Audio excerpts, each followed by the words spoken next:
Our scripture for this morning is found in 1 Corinthians chapter 13, verse 12. In the Pew Bible, that's page 1787. Page 1787, 1 Corinthians chapter 13, verse 12. Listen now to God's word. Now we see but a poor reflection as in a mirror. Then we shall see face to face.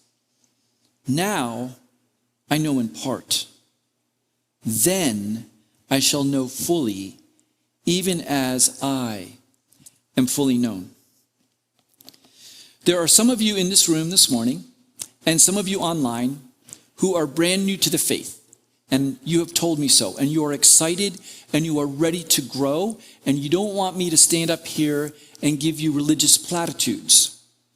You want to know commitment. You want to know Jesus. You want to know what this life of faith can actually be like. And then there are other folks I know here and online whose faith feels a little weary, a little worn out. In fact, you're even wondering if you even want to keep on doing this church thing at all. One of the things I love about this congregation and this church is I see that there's room and space for both kinds of people in this congregation.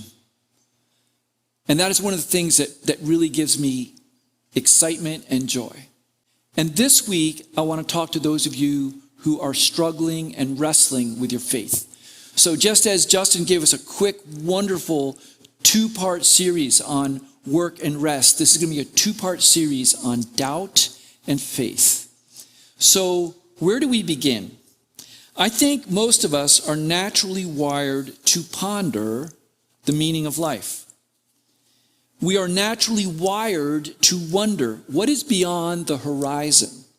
What else is out there?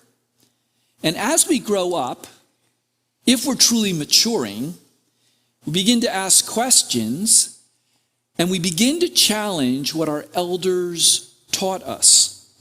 And we're no longer satisfied with the answer, because I told you so.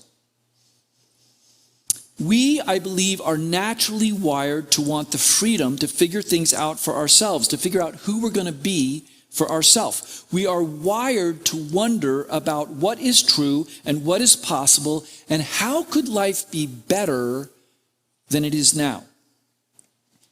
We are wired to dare and take risks and push boundaries and seek the adventure of exploring what could be. And in fact, all the great advances, whether it's in medicine or technology or art, all of those come from this kind of striving.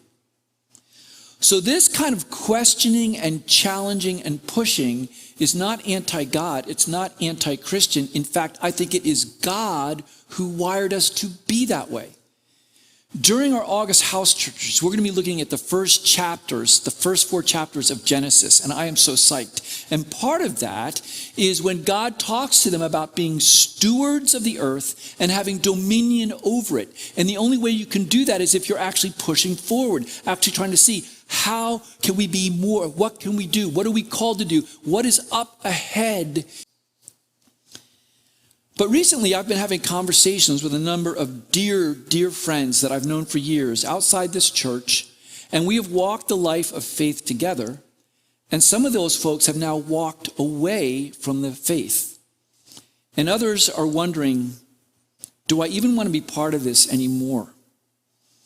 I think for them, growing up and maturing meant realizing that they had been given overly simplistic answers to many of life's questions, that they had lived a sheltered existence where everyone looked the same and everyone thought the same, and now they realize there are many other ways to live.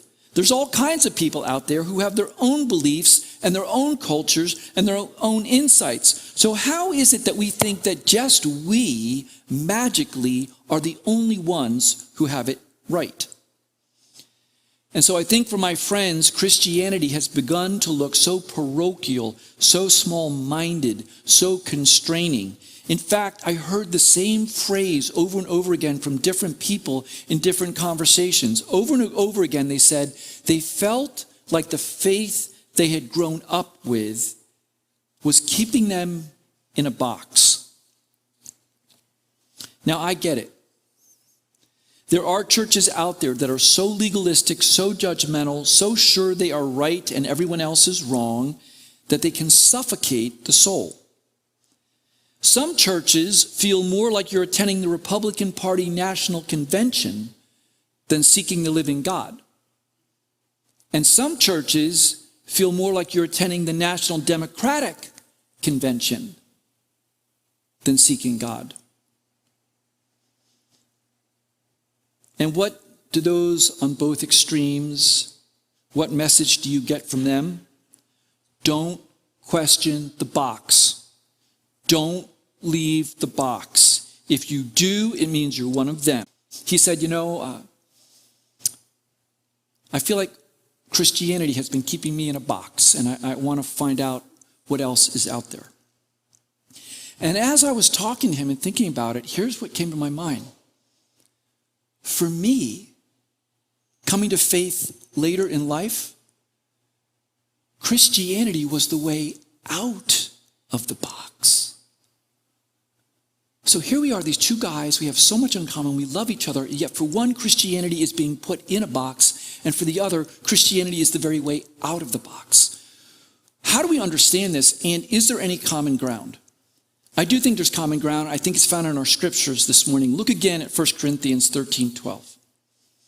Paul says, now we see but a poor reflection in a mirror, or in the King James, through a dark glass dimly. Then we shall see face to face. Now I know in part, then I shall know fully, even as I am known fully now. All through the Bible, it tells us, if you hold on to arrogant pride, it will waste you. Pride comes before the fall. If anyone thinks that they see 2020, that they see perfectly, that there is no mystery, that there are no questions, that everything is obvious, well, to put it bluntly, they're fallen. And they're not going to find this message very intriguing. I think most of us here would admit we don't see perfectly, we don't see fully, we don't know fully, we only know in part what is going on. I think both of us are like, that is the way I feel. I don't know all that's going on. And this is one of the things I love about my friend, is this beautiful spirit of humility in him. But note that Paul both admits he has partial knowledge and he has deep confidence at the same time. Why? Because he knows he is not just one individual alone peering in to figure it out. There is someone on the other end, through the dark glass dimly, someone on the other side who's reaching out to him. Do you remember when you were a little kid? I used to love this. You take a tin can and you put a string between them and you pull it tight and it makes a phone. Okay, real quick, we need to check, a little reality check here. How many people in this room, raise your hand if you've ever actually done that? Yes! I was afraid, oh man, that's a lot of hands. The rest of you, you are missing out on life. This was like one of the funnest things of my childhood. I can still remember it. I can remember the color of the twine. Now, what happens when you listen to that thing? You hear some of the words, but to be honest, it's kind of like the lady in The Simpsons. It's like, wah, wah, wah, wah, wah, wah, wah. And so what happens is you hear some of the words, but not all of them. But here's the thing. You know for sure someone's on the other end of the line. That's what Paul is saying his experience is. He is saying also that the present and how he feels in the present and what he thinks in the present is not the final word. Now I know in part, but not then. Then I shall know face to face. When? At the end of his days, when he stands before the Lord. He goes, then I will be known just as I am fully known now. By who? By God. What he's saying is, he can't clearly see God, but God can clearly see him. And so he knows he's living in a story where there's a past, a present, and a future. Not just the faceless, endless, random present. There's actually a story. The story that Paul is living in, I believe, is a story you're living in and I'm living in, and it can be summed up in 11 words that came out of the mouth of Jesus of Nazareth, the Word made flesh. This is what he said in John 10, verse 3. He's talking about himself, and he says, he calls his own sheep by name and leads them out. So imagine a shepherd calling his sheep and leading them out. Out of what? Out of the box. That is what happened to me when I became a Christian. Jesus led me out of the box that I'd been living in, out of the box of my own limited understanding based on my own limited experiences, out of the box of my own beliefs limited to what I was able to see from where I was standing. I wasn't able to see things over the horizon. He led me out of the box of the prejudices and the fashionable ideas and the unexamined assumptions of the culture that engulfed me. He led me out of the small, cramped worldview of the emotionally immature who say, if I feel it, it must be true, and if I don't feel it, it can't be true. He led me out of the small, cramped, stillborn worldview of materialist philosophers who limit reality to only what can be measured on their scale or seen through their telescope or which fits their equation, even though we know that's just the state of the technology at this moment, so that can't possibly be the limit. And most importantly, perhaps, Jesus leads me out of the box of the present. Is that what a lot of people claim the Bible is? A bunch of cold, impersonal, arbitrary rules written by somebody hopelessly out of date, out of touch, long dead. No, this is a personal and intimate invitation. It's completely relational. And I believe it is being spoken in the present tense to every generation, which means it's spoken in the present tense to you right now. Jesus is saying, I know you by name. I'm calling you. I've come to lead you out right now. Don't settle for what your worst instincts are telling you. Don't settle for what the right wing tells you. Don't settle for what the left wing tells you. Don't settle for what your parents told you. Don't settle for what your professor told you. Don't settle for what that podcast YouTuber told you. Don't settle for what that latest oh-so-fashionable TikTok influencer told you. No, come and know what it's like to be free. For if the Son sets you free, you will be free indeed. I'm waging my life on that. I am waging my life that at this moment, Jesus is calling his sheep by name and leading them out. But I have to be honest with you. At the same moment I'm telling you that, there's 100 voices in my head telling me it's not true. But the voice of Jesus is telling me it's true. But you might say, oh, Langdon, trying to rally the troops. Things are so much different now. We need a new Christianity. The old ways don't work. The church doesn't really matter. It was for a bygone era. That era isn't here anymore. We need to move on. The church is out of date. It's out of touch. No. We need to reform the faith. Not deconstruct it. Reform it. It's a whole lot easier to break things than to mend them. And you need to do the hard work of mending. Now, I get it. This is true of me. Maybe you need to let go of some assumptions you had in the past. Maybe some of what you thought were your Christian beliefs really had more to do with American culture and politics than they had to do with Jesus. Maybe actual life is a lot more nuanced and complicated than the simplistic, overly confident declarations that some church taught you. But there's a huge difference between deconstruction and reformation. And this brings me to another reason that I love this particular church. Because the stance of this particular church is reformed and always reforming. What does that mean?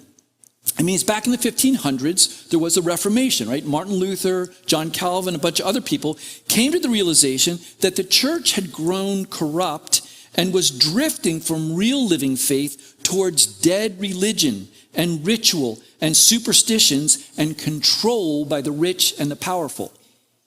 Does that sound strangely relevant? So since the 1500s, there was this movement back then to reform the church, to go back to the sources, back to the scriptures, back to an intimate, personal relationship with Jesus. But here's the thing. It's not like the Reformation happened and now we're all squared away. We're human beings. We're always drifting away. So we always are trying and tempting to make God into our own image, tempted to turn living faith into dead but comfortable religion, tempting to add rules to the faith. Go back and look at what Eve did in the fall. It's fascinating. The beginning of religion was with Eve. Watch what she did. It's amazing. And we're going to get into that in our house churches. I'm telling you is we always need reforming. But reforming is not throwing the baby out with the bathwater. It's returning to our first love. So I just want to say that basic thing again. Because the church is full of very ordinary human beings, it is always drifting off course, always needing to reform. So one of the things I love about this church is that we here admit we only know in part, we need reforming, we need returning. And by the way, we need personal reform too. Returning to worship on a regular basis is something I need in my own reformation. But here's the thing I want you to get. To ask hard questions, to challenge authority, to say, why do we do it this way? You have to ask those questions because you can't have reform without those things. So by definition, we always have to be doing those things. Look again at that scripture up there. Now we see but a poor reflection through a dark glass dimly. Now we know in part. Our vision is not 20/20. We only know in part. Things are bent and imperfect. We tend to drift towards religion, making our own rules up and passing all kinds of judgment on each other. And yet, God has not abandoned us, even if we have abandoned him. He knows us fully. And what does Jesus do in a crazy, broken, fallen world like this? He calls his sheep by name and leads them out. And then how shall I respond? I'm going to respond like the psalmist. I'm going to respond like people of faith over thousands of years who say, Lord, I will run in the path of your commands, for you have set my heart free. It's not, I'm going to run in the path of your commands, so I hope I can be free. It's because you love me and have set me free. Therefore, I'm going to respond by walking, running, not walking, running in the path of your commands. So let me ask you, is that living in a box? Well, according to the serpent, it is. Because it's saying I'm going to walk in the path that God laid out for me. I'm not going to be making my own path. So when you choose to walk on a path, by definition, you're not walking on any other path. When I choose to walk in the path of God's commands, it's true, I'm not free. I'm not free to wander around the wilderness with no orientation, wandering in circles. Because this is more than bushwhacking. This is being in the wilderness without orientation, no stars overhead, cloudy night in the middle of the dark, trying to find my own way, trying to make it up as I go. So is it a box? Well, if this is the actual story, there really is a God, and there really are dark, rebellious forces at work trying to lead us the wrong way. And if I really only know in part, and I only see in part, And if you only know in part and see in part, then what should our church be like? We should proclaim and live out a generous orthodoxy. Now, I want to explain what that means because a wide range of people, like Brian McLaren uses that phrase, Fleming Rutledge uses that phrase in very different ways. What does a generous orthodoxy mean? Here's what it means to me. Because we know that we don't see everything and don't see 2020, and because we know we have our own biases and prejudices and ones that we're not even aware of, we need to be generous and gracious with each other. We need to give each other space. We need to give each other some slack. Our stance towards all people should be empathy, even to people who hate us, let alone disagree with us. If you're going to follow Jesus, your stance towards all people needs to be one of empathy. Our primary focus is not rules or an agenda or a litmus test. It is the gracious, patient love of our loving Savior who knows us by name and calls us by name. And actually, when you really understand what this means, generous and orthodoxy, they mean the same thing. You guys know what, some of you know orthodoxy, right? Right beliefs. Well, the right beliefs about God is that he is generous and loving and kind. So generous and orthodoxy always mean the same thing, or it's not orthodoxy. Generous orthodoxy is what we're called to. This is what it means, this generous stance toward others, knowing we all still have a lot of questions and we all still have a lot to learn, but it's based on the idea that God and his scriptures can be trusted, that God really has revealed truth to us through them. And here's the key, and some of you have heard this before, but this is crucial. Revelation always involves someone telling me something. Revelation is not just an idea goes off in my head. Revelation is what I know, but I couldn't know by just walking out into the world and looking at it. In other words, I can't walk out into the world and look around and just deduce this. Someone has to tell me. So imagine someone's in a country far away and I don't know what's going on in that country. And they come over the horizon and they come to me and they tell me the truth. That's a revelation. We're saying we believe that has actually happened, that God has actually made this revelation. And what is the revelation? He calls his sheep by name and he leads them out. He leads them out. Now, you might say, oh yeah, but Langdon, you're like making this way too easy and smooth, because how about all the different people who have different interpretations of the Bible? How about all the different denominations? How about all the people who fight and argue about all kinds of things? Well, a generous orthodoxy is exactly what a Lutheran theologian said in 1627. So in 1627, the world was falling apart. It was the middle of the 30 Years' War. Everybody just hated each other. And what did he say was the true sign of a church? What did he say we need to be? This is what he said. In essentials, unity. In non-essentials, charity. In everything, Jesus Christ. In essentials, unity. So what's that? That's the basic statements of the creed. I believe that Jesus actually rose from the dead. In non-essentials, charity. What are the non-essentials? Those are secondary issues. How do we work this out in the culture right now? What does this mean about sexual ethics? What does this mean about politics? What does this mean? Those agreed on the essentials, and in all things, Jesus Christ. That's the revelation. So let me give you what I think is a revelation. I actually believe God said this to me. Anytime any church makes anything more important than pursuing and worshiping the living Christ, that church is in danger of becoming a box. If you make morality the most important thing, if you make social justice the most important thing, if you make systems of thought and theology the most important thing, ouch. If you make being together the most important thing, you are in danger of turning into a box.